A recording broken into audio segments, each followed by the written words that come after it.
Hi guys welcome to my channel. ముందుగా మన video చూసినట్టయితే లైక్ చేయండి, షేర్ చేయండి, సబ్స్క్రైబ్ చేసుకోండి.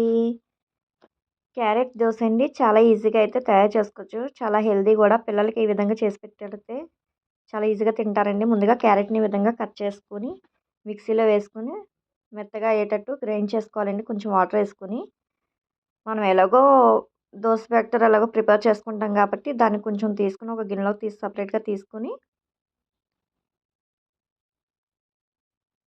మనం ముందుగా ప్రిపేర్ చేసుకున్న క్యారెట్ పేస్ట్ని అయితే వేసుకోవాలి. ఈ విధంగా మొత్తం పేస్ట్ అంతా వేసేసుకుని బాగా మిక్స్ చేసుకోవాలి. ఎప్పుడు ఒకేలా కాకుండా పిల్లలకి ఒక్కొక్క రోజు ఒక్కొక్కలాగా, అంటే క్యారెట్, బీట్రూట్ ఇట్లా హెల్తీగా చేసి పెట్టినైతే వాళ్ళు చాలా ఈజీగా అయితే తింటారండి. హెల్త్ కూడా చాలా మంచిది పిల్లలకి.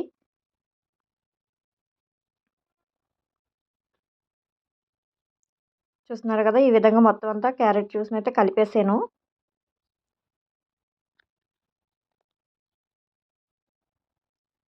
నేను ముందుగానే స్టవ్ వెలిగించుకుని దోశల పెనం అయితే పెట్టుకున్నానండి. ఇప్పుడు దోశ అయితే వేసుకుందాం.